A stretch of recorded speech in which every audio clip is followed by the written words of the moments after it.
Everyone, welcome back to yummy for tummy.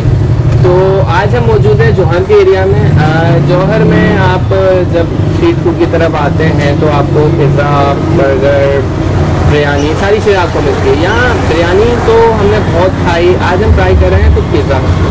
तो इस pizza की खास बात कुछ इस तरह से है कि ये पिज़्ज़ा बड़े ही कुछ इंटरेस्टिंग लोगों ने स्टार्ट किया है। मुझे पर्सनली वो बड़े अच्छे से लगे क्योंकि वो यंग ही हैं, मेरी एज के हैं, वो जॉब भी कर रहे हैं, वो स्टडी भी कर रहे हैं, वो काम भी कर रहे हैं। तो सारी चीज़ें मैं नहीं बताऊंगा, उनसे हम डिस्कस करेंगे। हमारे साथ आज मौजूद है मिस्टर साद और मिस्टर दानियाल। तो साद भाई और दानियाल भाई, आपका वेलकम हमारे शो में। बहुत बहुत शुक्रिया। सबसे पहले आप थोड़ा सा अपना एजुकेशन बैकग्राउंड बता दें, अपना फैमिली बैकग्राउंड बता दें और किस तरह से आपने स्टार्ट किया। मैंने अपनी जो इब्तदाई ज़िंदगी जो थी वो हमने पहले शुरू की कराची से हमारे की थी। तो ये मेरे पास में रहते थे और हैदराबाद में पढ़ा। फिर मैं अपनी बैचलर्स के लिए इलेक्ट्रिकल इंजीनियरिंग के लिए मैं यहाँ पे आ गया कराची। लास्ट से हम दोनों ने साथ ही किया, साथ में पढ़ा। तो ग्रेजुएशन की अपनी 2020 में। उसके बाद हम दोनों जॉब में घुस गए और आहिस्ता आहिस्ता यहाँ पे आते हैं। अच्छा, तो आप लोग जॉब भी साथ ही कर रहे हैं जैसे स्टडी की? जी बिल्कुल, भी साथ ही कर रहे हैं। जॉब क्या के इलेक्ट्रिक में जॉब कर रहा हूँ या डिस्ट्रिक्ट में जॉब कर रहे हैं। ओके, वाह। तो आप लोग सुबह ऑफिस जाना, फिर ऑफिस के बाद आप अपना सेटअप पे आना, इसको चलाना, कितना मुश्किल होता है आपके लिए मैनेज करना? मुश्किल तो है, लेकिन बस क्या है कि यही उम्र है हासिल करने के लिए, यही उम्र है अपना कुछ खड़ा करने के लिए। सही है, तो अभी बस इसी में लगे हैं। मुश्किल तो होता है ऑब्वियसली, लेकिन मैनेज करना पड़ता है और कर ही लेता बंदा। यार मुझे इस बात का एक आंसर बताओ, एक शॉर्ट रूल होगा कोई कि किस तरह मैनेज करते हो? क्योंकि मैं खुद भी अगर मैं बताऊं तो मैं भी सुबह जॉब करता हूं, उसके बाद फिर मैं थोड़ा वीडियोस वगैरह में चलता है। तो टाइम किस तरह मैनेज? क्योंकि सुबह 9 बजे से लेकर शाम 5 या 6 बजे तक इतनी हालत हो जाती है, बंदा बोले बस अब मुझे बिस्तर दे दो और मैं सो जाऊँ। लेकिन 9 to 5 में जो है या 9 to 6 भी कह लें तो आपको इतने पर्क्स नहीं मिलते, या जो पर्क्स मिलते हैं वो आपकी आपको तो एक्सपेक्ट हो रहा होता है कि ग्रेजुएशन के बाद आपको इतना तो मिलेगा, वो नहीं मिलता। तो नौकरी के साथ एक साइड हसल तो ज़रूरी है। अच्छा, इस चीज़ का आइडिया कैसे आया कि आपने पिज़्ज़ा फ्राई स्टार्ट किया, पिज़्ज़ा स्टार्ट किया? ठीक है, इसका आइडिया कहाँ से आया और आपने पर्टिकुलर इस डोमेन को ही क्यों चूज़ किया? फूड की जो इंडस्ट्री थी वो बहुत पहले से ही बहुत ज़्यादा सैचुरेटेड होती जा रही थी। तब वो एक अलग ही एक्साइटमेंट जागती है, उसको देख के क्यूरियोसिटी जागती है। इतनी बड़ी मार्केट है और माशाल्लाह से जो खोलता है उसका मैंने देखा है सक्सेस स्टोरीज ही सुनी है, बहुत कम है जिनकी ना मैंने फेलियर स्टोरीज सुनी है।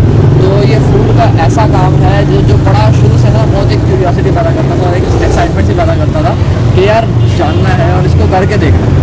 क्योंकि हम खुद भी बड़े लाइक यूनिवर्सिटी लाइफ में ही जगह जगह के खाने, ठेले से लेके सबसे अच्छे रेस्टोरेंट में सब ट्राई किए। सही है, और सबके टेस्ट की एक अलग अलग बात है। तो हमने एक बार उसी में बोला कि यार इसी के अंदर वो करते हैं, क्योंकि बहुत बड़ी इंडस्ट्री है, फूड इंडस्ट्री बहुत बड़ी। तो हमने सोचा we want to be something. बिल्कुल, एग्जैक्टली गुड। माशाल्लाह से आपने इतना बड़ा वो किया हुआ है, टाइम भी मैनेज कर रहे हैं, सारी चीज़ है। अच्छा, ये जो आप पिज़्ज़ा की बात करें, ठीक है, आपके पास क्या क्या चीज़ है? जैसे एक पिज़्ज़ा हो गया, एक पिज़्ज़ा फ्राइज हो गया, इसके अलावा क्या क्या है? हमारे पास जिंगर है। इसके अलावा हमारे पास जो स्पेशलिटी में है वो हमारा लावा सैंडविच है। लावा सैंडविच जी, क्या खास बात है लावा सैंडविच? लावा सैंडविच जो है आप समझे 2 लेयर्ड पिज़्ज़ा है जो, लेकिन डो पे नहीं बनता, पीटा ब्रेड पे बनता है वो। ओके, अच्छा, अब आपके पास है पिज़्ज़ा फ्राइज। इन सब के इंग्रेडिएंट की अगर बात करें तो सबकी अलग अलग होती है, ठीक है। जिंगर में जो चीज़ यूज़ होती है वो पिज़्ज़ा में नहीं यूज़ हो सकती, जो पिज़्ज़ा में यूज़ हो सकती है वो सैंडविच में नहीं हो सकती।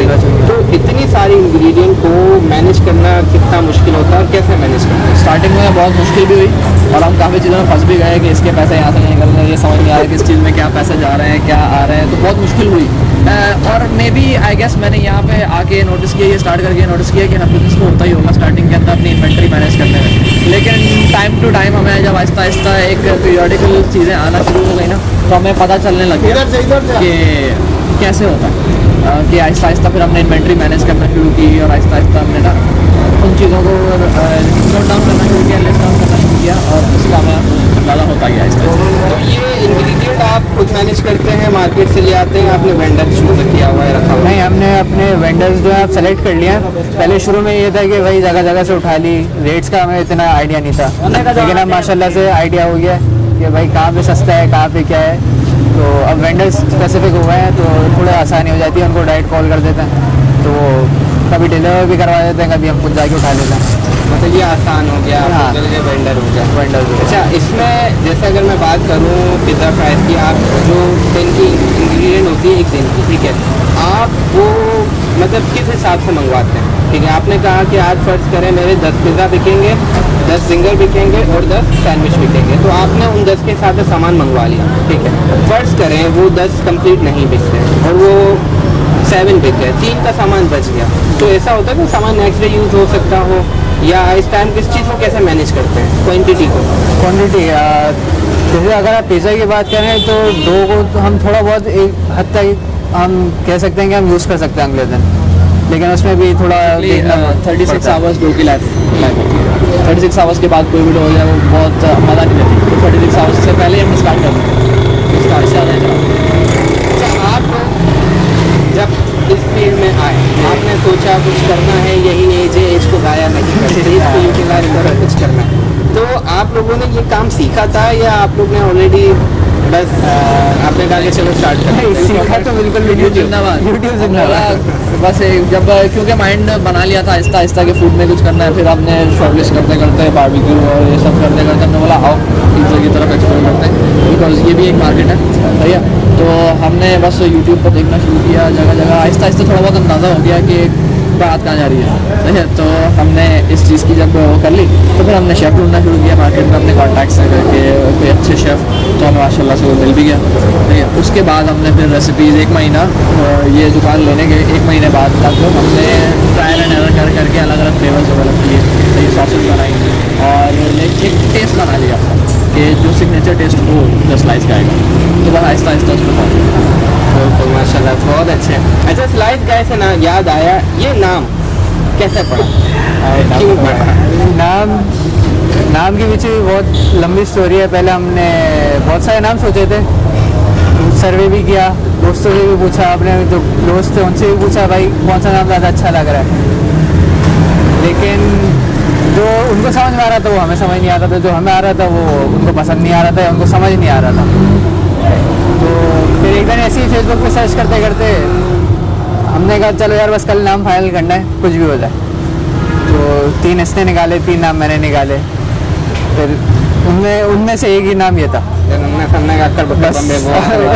बोला कल आएंगे, कल 3 नाम तू ले गया, 3 मैं ले गया हूँ, आएंगे कंफर्म करेंगे, डन कर देंगे। ऐसा कर देंगे, मेरे पीछे कोई स्टोरी नहीं है कि हमने यहाँ से इंस्पायर हुए, वहाँ से हुए, आए हो गया। अच्छा, आप लोगों की मार्केटिंग स्ट्रेटजी, आप लोग अगर आपने स्टार्ट किया, ठीक है, इनिशियल फेज में आप लोगों को वैसे कितना टाइम हो गया? 1.5 महीना हुआ। 1 महीना हुआ। तो आपका मीन स्टार्टिंग है, तो आपकी मार्केटिंग स्ट्रेटजी क्या सोचें, क्या होगी? सोशल मीडिया होगी या आप डोर टू डोर मार्केट करेंगे, किस तरह से? Mainly social media, door to door भी हमने टारगेट किया, जैसे टेम्पलेटिंग वगैरह की स्ट्रेटजीज हो गई वो भी, लेकिन मेनली सोशल मीडिया, क्योंकि एक बहुत बड़ी आवाम है जो सोशल मीडिया से नई नई चीज़ें ट्राई करती है, और आप फेसबुक और स्वॉट जैसे pages is a big market for that, वहाँ से हमें बड़े ऑर्डर्स भी आते हैं और अच्छा रिस्पॉन्स भी आया। तो मेनली सोशल मीडिया, इन्फ्लुएंसर्स वगैरह हो गए या कोई भी हो गए, थोड़ा सा अपने फिलहाल बजट में रह गए, तो जितना हो सके मेनली हमने सोशल मीडिया रखा है, और मेन स्ट्रीम मीडिया जैसे डोर टू डोर मार्केटिंग वो है प्लान के अंदर, वो साथ साथ चल भी रही है, लेकिन उस पर उतना बड़ा एम्फोसिस नहीं है जितनी सोशल मीडिया पर मिलता है। तो सोशल मीडिया वैसे भी अच्छी है जिस काम को हम प्रमोट करने के लिए, अपनी मार्केटिंग करने के लिए। अच्छा, थोड़ा आ जाते हैं ना फाइनेंस की तरफ, क्योंकि मैं खुद भी इस काम में अगर भी ऑनेस्ट बताऊँ तो इन फ्यूचर मेरा यही प्लान है कि मैं एक रेस्टोरेंट स्टार्ट करूँ, ठीक है। तो मैं लगाऊँ चीज़ों में भी, तो वो एक थोड़ा साइड बिजनेस है मेरा, उसमें टाइम नहीं मिल पा रहा। तो इसमें हमारे पास ना बड़ी एक प्रॉब्लम आती है कि जगह की, हम जगह कैसे डिसाइड करें कि मैं अपना रेस्टोरेंट, चाहे मैं छोटा हूँ या बड़ा रेस्टोरेंट ओपन करूँ, एक लोकेशन टारगेट करना, वो किस तरह से टारगेट की जा रहा है? आपने अपनी लोकेशन किस तरह से टारगेट की? मेरे हिसाब से लोकेशन एक बहुत बड़ा फैक्टर है, बहुत ही ज़्यादा। लाइक आप किसी कोने खतरे में खोल लोगे तो कभी भले आप जितनी अच्छी मार्केटिंग के साथ आ जाओ, आप जितनी अच्छी रेसिपीज़ के साथ आ जाओ, I don't think you will figure out, सही है। तो लोकेशन एक बहुत बड़ा हुआ है, हमने भी ऐसे ही थोड़ा ढूंढ मार के हमने आई गेस कितनी 40 से 50 ऐसी आउटलेट या जगहें देखी थी बिफोर कमिंग टू दिस। इससे पहले भी एक फाइनल हो गई थी लेकिन उसमें थोड़ा सा इशू हो गया। तो इतनी हमने रिसर्च की अभी, मतलब कोई 2-2.5 महीने की हमने हुआ था। अभी वही ऑफिस से आए, निकल गए, दुकानें देख रहे हैं, जगह देख रहे हैं। तो लोकेशन हमने बहुत ज़्यादा सोच के की है, क्योंकि हमें लोकेशन और अपने बजट के अंदर दोनों में आना था। तो उसके लिए हमें थोड़ी ज़्यादा और लोकेशन बाकी बहुत ज़्यादा मैटर करती है। भैया कोई ऐसी जगह जहाँ पर रेजिडेंशियल अपार्टमेंट्स हों, भैया लोगों का गुजर बहुत ज़्यादा हो, क्योंकि एक सिंपल सी वो है, दिखेगा तो दिखेगा, तो लोगों का गुजर हो, बार बार देखें, क्योंकि ये रोड बहुत ज़्यादा बिजी है माशाल्लाह से। तो हर कोई आता जाता है, हमें देखता है कि भाई क्या हो रहा है, ये चीज़ अट्रैक्ट करती हैं। तो लोकेशन का बहुत ज़्यादा लोकेशन बहुत मैटर करता है। अच्छा, यहाँ पे अगर मैं आपसे पूछूं कि इस जगह का रेंट आप अपना भी बताएं, इस एरिया वाइज में अगर कोई इतनी शॉप खोलना चाह रहा है तो उसका कितना रेंट वो एक्सपेक्ट करें? जो अगर आप मेन रोड की तरफ जाएंगे तो वो लाख से ऊपर है, और बैक साइड पे आ जाएंगे तो आपको अराउंड 50 मिल जाएगी। 50,000 पर मंथ। 50,000 ऐसी दुकान जिसके अंदर आप डाइनिंग भी कर सकते हैं और आपके 5 से 6 टेबलों की ना डाइनिंग भी बना सकते हैं। ऐसी तो उस साइड जाएंगे तो 1 लाख, अंदर आ जाएंगे तो आपको अंदर जाएंगे तो वो 10,000। उधर आप रेजिडेंशियल दुकानें हैं नहीं, लेकिन आपको इससे भी सस्ता मिल जाएगा, लेकिन कोई फ़ायदा नहीं। वही चीज़ है ना, फ़ायदा नहीं है, अंदर हो जाएगा। अच्छा, आप लोगों की जो सबसे मेन लावा सैंडविच है, वही था ना? लावा सैंडविच की कॉस्ट क्या है, क्या कितने का दे रहे हैं आप? 500 का दे रहे हैं। और उसमें आपका प्रॉफिट मार्जिन क्या होता है? प्रॉफिट मार्जिन 55% हमें कॉस्टिंग पड़ती है, 45% हमारी सिर्फ लावा सैंडविच में, टोटल प्रोडक्ट्स नहीं, सिर्फ लावा सैंडविच और बाकी प्रोडक्ट्स में इसी तरह इतना ही। तकरीबन 30% आप खेलेंगे, वो प्रॉफिट मार्जिन है हमारा 35%। 30 to 35%। क्योंकि अभी हमें कॉस्टिंग कम रखी हुई है लोगों को मार्केट अट्रैक्ट करने के लिए, तो अभी हमारा प्रॉफिट मार्जिन भी बाकी से कम है। लावा क्योंकि हमने सोचा एक आइटम ऐसा होना चाहिए जो ठाट से बेचो, एज अ स्पेशल आइटम, सही है, तो फिर लोगों को पसंद भी आएगा, तो पीपल विल पे, सही है। और हमने जितने भी फीडबैक्स लिए हैं तो वो सब ने यही कहा है कि वैल्यू फॉर मनी। अच्छा, एक फूड में ना जो बहुत बड़ा फैक्टर आता है ना, वो आता है बड़े ब्रांड्स का और छोटे लेवल पे, ठीक है ना? अब पिज़्ज़ा एक बहुत बड़े लेवल पे अगर हम कैलिफोर्निया की बात करें तो लोग बोलते हैं यार नहीं, मुझे वहीं का खाना, भले मेरे जेब में पैसे हैं नहीं है, लेकिन मुझे जाना वही है। क्यों? क्योंकि उनका नाम, ठीक है। अब उनको मार्केटिंग की ऐसे किसी चीज़ की ज़रूरत नहीं, ठीक है। अब अगर हम स्टार्टिंग की तरफ आ जाएं तो हमें मार्केटिंग की ज़रूरत होती है, हमें प्रमोट करना, क्योंकि लोगों को नहीं पता कितना अच्छा टेस्ट है, भले हमारा कैलिफोर्निया से बहुत अच्छा टेस्ट क्यों ना, ठीक है। तो इस चीज़ को टैकल करने के लिए आपने क्या सोचा है कि हाउ आप किस तरह से मतलब करेंगे कि आप लोगों को अपनी तरफ अट्रैक्ट भी करें और उन्हें बोलें कि भाई हमारा ट्राई करें, हमारा टेस्ट बहुत अच्छा है, कस्टमर को अट्रैक्ट। मैं कहता हूँ कि द मेन रीज़न मैं इस पिज़्ज़ा को इतना फोकस किया क्योंकि पिज़्ज़ा की एक ऐसी मार्केट है जिसके अंदर एक बहुत बड़ा गैप है, या तो कैलिफोर्निया है या तो फिर दूसरे ब्रांड्स हैं जो अभी स्ट्रगल कर रहे हैं, जो बहुत सस्ता भी बेच रहे हैं। लाइक मैंने 350 के भी लार्ज देखे हैं पिज़्ज़ा, ठीक है। तो ये बहुत ही बड़ा मार्केट गैप है जो 1000 से लेकर 350 के बीच में। मैंने सोचा यार इस गैप डिफरेंस को कैटर किया जाए, क्योंकि वो 350 वाले में वो बात नहीं आती। आप जितना भी मैंने ट्राई वाई किए हैं 350 वाले में वो बात नहीं आती है, तो उनकी चीज़ में, ठीक है। और फिर कैलिफोर्निया है वो तो वंस इन अ मंथ वाला, हम जैसे के लिए सीन हो गया वंस इन अ मंथ वाला, ठीक है। तो मैं ऐसा वो करना चाह रहा हूँ कि एक जो स्पेसिफिक रेंज की आबादी है, सही है, जिन्हें बहुत ज़्यादा खर्च भी नहीं करना, सही है, अपनी प्रोजेक्ट को भी देखना है, सही है। और कैलिफोर्निया जैसे वो भी हर हफ्ते अपने बच्चों को नहीं खिला सकते, तो उनको वो मेरी मार्केट है, सही है। मेनली मैं टारगेट भी उन्हीं को करता हूँ। तो इसको हमने इसीलिए पिज़्ज़ा को इतना ज़्यादा वो किया कि इसको हम इस मार्केट को फोकस करेंगे, सही है। और फेसबुक के अंदर भी मार्केटिंग में आप करने जाते हो तो इस टाइप के ऑप्शन होते हैं, ये एज ग्रुप, ये एरिया, सही है। आप एरिया से भी उस मार्केट को कैप्चर करते हो, सही है। कि जैसे जो हम ब्लॉक बन रहा है, यहाँ पे एक बहुत बड़ी आबादी इसी मार्केट की है, जैसे ये अपार्टमेंट्स हो गए आसपास, ये जंगल है अपार्टमेंट्स का, हर कोने पर एक बिल्डिंग खड़ी है। तो हमने उसी हिसाब से फेसबुक के थ्रू भी, सही है, और हमारे सर्कल के अंदर जितना ज़्यादा हम उस चीज़ को फैला सकते हैं कम्युनिटी के पे, सही है। और जैसे यहाँ से ऐसे ही रैंडमली कोई गुजर रहा हो तो हम ट्राई ज़रूर भले ना करें, सही है, लेकिन दे दिया उनको। बहुत अच्छा, ये जो आपका आइडिया है ना, ये बड़ा मजे का लगा, आपने जो अपनी स्ट्रेटजी बनाई, ठीक है ना, क्योंकि आपने उस चीज़ को रिसर्च किया, आपने देखा कि इसका गैप है, ठीक है ना। क्योंकि नॉर्मली बंदों के दिमाग में रहता है भाई या तो एक ये या तो एक ये, वो बीच का नहीं देख रहे होते, ठीक है ना, यही प्रॉब्लम होती है हमारे पाकिस्तानियों के पास कि वो बीच का कभी नहीं देखेंगे। नहीं, पाकिस्तानियों का मसला यही भी है कि अगर बीच की हुई चीज़ मिल भी रही होगी ना तो उनको होता है यार ये तो ख़राब दे रहा होगा। ट्रस्ट बनाना बहुत मुश्किल, ट्रस्ट बनाना बहुत मुश्किल है। एग्जैक्टली। अच्छा, मैंने आप लोगों का वैसे बहुत ज़्यादा टाइम ले लिया है, आप लोग कह रहे हैं बोले जा रहे हैं, लेकिन कुछ मेरे पास क्वेश्चन है और थोड़ा अगर आप लोगों का टाइम हो तो सबसे पहला सवाल तो मैं आप सेकंड लास्ट क्वेश्चन समझ लें। फॉर एग्जांपल अगर कोई इस तरह का स्टार्ट करने के लिए जा रहा है, भले वो यंग हो या उनकी एज बड़ी हो किसी भी तरह से, तो उनको आप किस तरह से कोई एडवाइस देना चाहेंगे? क्योंकि आपने माशाल्लाह से ये एक्सपीरियंस कर चुके हैं इनिशियल स्टार्टिंग का, तो आप क्या एडवाइस देना चाहेंगे उन्हें कि किस तरह से वो स्टार्ट करें, क्या क्या चीज़ें हैं? और दूसरा कि वो कितनी एक जो होती है ना इन्वेस्टमेंट रिक्वायर्ड, इस चीज़ को स्टार्ट करने के लिए एक इन्वेस्टमेंट रिक्वायर्ड होती है। बंदा कहे कि मेरे पास 1 लाख रुपए में इन्वेस्ट करता हूँ, एक बंदा बोला 10 लाख रुपए, तो मिनिमम कितनी एक्सपेक्ट करें, कितनी इन्वेस्टमेंट है उसके बाद और फिर वो काम स्टार्ट कर सकता है? पहले मैं आपका इन्वेस्टमेंट वाला सवाल का बता देता हूँ कि अगर जैसे हम लोगों ने सिर्फ पहले हमारा इनिशियल ये था कि डिलीवरी से स्टार्ट करेंगे और बाहर 3-4 टेबलें लगा के अपने ही दोस्तों को इकट्ठा कर लेंगे, ताकि क्योंकि हमें पता था कि जब खोलेंगे तो अपने हमारे दोस्त आएंगे ही आएंगे, तो उनको तो केटर करना ही है।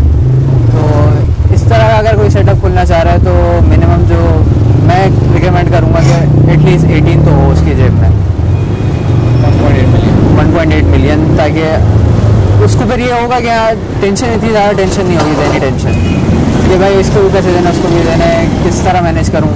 जब उसकी जेब में होगा तो उसको ये सुकून होगा कि हाँ। और एक और पॉइंट कि भाई जब कोई नया कुछ खोल रहा हो तो ये अपने माइंड बना के रखेंगे शुरू के 6 महीने उसकी जेब से ही जाएगा, जेब में कुछ नहीं आएगा, ये याद रख लो बस।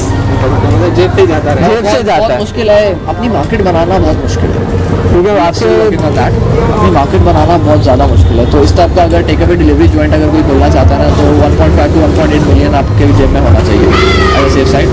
और अगर आप प्रॉपर एक डाइन की जाते हैं, क्योंकि हम उस पर भी वर्किंग कर चुके हैं, प्रॉपर डाइनिंग रेस्टोरेंट, क्योंकि हम बजट में थोड़े से हम कैपिटल के ऊपर थोड़े से स्ट्रिक्ट थे, तो वहाँ पे आपको कम से कम 3 मिलियन की इन्वेस्टमेंट चाहिए। देखने को आप जब इक्विपमेंट वगैरह सर्च वगैरह करते हो, मार्केट भी सर्च करते हो, तो आपको लगता है कि बहुत सस्ते में हो जाएगा, लेकिन इतने हिडन खर्चे निकल आते हैं कि आपको पता नहीं चलता। अच्छा, लास्ट क्वेश्चन मेरा बस ये होगा आप लोग से कि अभी ये सारी जितना भी काम है आप लोग खुद ही कर रहे हैं, जैसे ये मेकिंग वगैरह बनाना है या नहीं शेफ रखा हुआ, शेफ रखा हुआ, एक ही शेफ है आपके पास? एक शेफ है, एक हेल्पर है उसका हेल्पर है। अच्छा, यहाँ पर ना बड़ा मसला आता है कि अगर कोई स्टार्ट करने जाता है ना तो वो ये सोचता है कि मैं वर्कर किस तरह से रखूँ। एक होता है ना, एक चीज़ होता है वर्कर पे ट्रस्ट होना चाहिए कि वो जो चीज़ बना रहे वो हाइजीनिक भी हो, ठीक है, क्योंकि प्रॉब्लम यही आती है कि सर्च करने के बाद अगर कोई प्रॉब्लम आती है तो हमें फेस करनी है, ठीक है। तो एक तो ये चीज़ होती है कि बंदा जो शेफ़ है या वर्कर जो भी है वो हाइजीनिक तरीके से काम भी कर रहा हो, और दूसरा वो जो भी चीज़ें बना रहा हो बिल्कुल अच्छे तरीके से बना रहा हो। वर्कर किस तरह से ढूंढा जाए? वर्कर आप लोग ने किस तरह से ढूंढा? हमने तो अपने सर्कल में लाइक हर किसी को मैसेज बता दिए कि यार हमें कोई ना कोई ऐसा बंदा ढूंढ के दो। इवन हम तो इस चीज़ के पीछे इतना होता है, हमने बोला ऐसी की तैसी शर्म में कहीं तेल लेने, हमने बोला हम एक्चुअली पिज्ज़ा जो जॉइंट्स वगैरह उनके अंदर जाके खड़े हो गए। भाई आपको एक जॉइंट डोमिनोज में गए, हमने उनसे पूछा कि आपके पास कोई शेफ़ है या आप कोई शेफ़ रिकमेंड करना चाहते हैं तो आप हमें भेज दें, हम अपना बर्गर जॉइंट खोलना चाह रहे हैं। एग्जैक्टली। तो ये इस चीज़ को आपको थोड़ा ना अपनी शर्म को साइड पे रखना पड़ता है कि अगर आप इंट्रोवर्ट हो तो आपको उस चीज़ को ना थोड़ा साइड पे रखना पड़ता है, ठीक है। और हम तो गुजरे थे, हमने बोला यार आप लोग हर चीज़ से गुजरे हो, और अपने सर्कल वगैरह से भी ये भी और हमने 3-4 बड़े जॉइंट से पूछा, ये भी नहीं कि किसी छोटे जॉइंट के पास, अच्छे खासे बड़े नामी ग्रामी जॉइंट्स हैं उनके पास गए हमने उनसे पूछा कोई शेफ़ है तो प्लीज़ हमें रिकमेंड कर दें क्योंकि हमने खोलना है। और रही बात उसकी किचन के अंदर टेस्ट डेवलपमेंट और हाइजीन की, तो वो मेरे हिसाब से आपको उसमें ना स्टार्टिंग में, क्योंकि ऑब्वियसली मेरा कोई जानने वाला तो था नहीं, सही है, किसी की रेफरेंस है भैया, तो मैं इतना भरोसा इजीली ट्रस्ट तो नहीं कर सकता भैया, लेकिन इसके हाथ में टेस्ट बहुत ज़्यादा है। अब ये है कि हम में से एक हर टाइम किचन में रहता ही रहता है, हम हर ऑर्डर स्पेशली खड़े होकर बनवाते हैं कि जो चीज़ मतलब हम सोचते हैं जो चीज़ हम अपने हिसाब से एज अ कस्टमर वहाँ बैठ के खाना पसंद करेंगे ना, किचन में खुद खड़े होकर उस हिसाब से बनवाते हैं, नहीं तो हम बोलते हैं कि यार इस चीज़ के अंदर कोई भी कमी नहीं रहनी चाहिए। लाइक कोई कस्टमर ऐसा नहीं हो कि दूसरी बार में बोले पिछली बार सही था, इस बार आपने दूसरी बार मंगाया तो आपने गोली मार दी, नहीं है, तो वो चीज़ नहीं है। तो इसलिए हर टाइम हमने से एक ना एक खड़ा ही रहता है। हमने अपनी एक लाइक क्वांटिटीज़ जो हैं उसकी डिफ़ाइन करनी है, रेसिपीज डिफ़ाइन करनी है कि अब टेस्ट भी इधर से उधर ना, कि एक बार आए तो किसी को कोई टेस्ट मिले, कि अगली बार थोड़ा सा ज़्यादा टेस्ट का मतलब ज़्यादा मसालेदार या कम स्पाइसी इस टाइप का टेस्ट मिले, तो हमने इस चीज़ को वो कर दिया, ठीक है, कि हम एक यूनिफॉर्मिटी लेकर आए अपने टेस्ट के अंदर, तो हर वक्त एक ना एक बंदा खड़ा ही रहता है। बेहतरीन, थैंक यू सो मच साद भाई और दानियाल भाई, आपका अपना में टाइम दिया, आपकी जर्नी के बारे में बताया। और आप लोगों को मैं कहूँगा कि इनका जो है द स्लाइस गाय, आप थोड़ा एड्रेस बता देंगे? एड्रेस जो है आपका जोर चौरंगी तो ज़्यादातर लोगों ने देखी हुई है, तो उसके थोड़ा सा आगे दारुल सेहत है, उसके बैक साइड वाली गली में हमारा रेस्टोरेंट है, उसके बिल्कुल रेस्टोरेंट के सामने मेट्रोपॉलिटन है। तो बिल्कुल आप आइए इनके पास, इनका सबसे जो स्पेशल है वो है लावा सैंडविच, वो ट्राई कीजिए, हम भी अभी ट्राई करेंगे, आपको भी दिखाएंगे। तो तब तक के लिए हमारे साथ बने रहिए and thank you so much.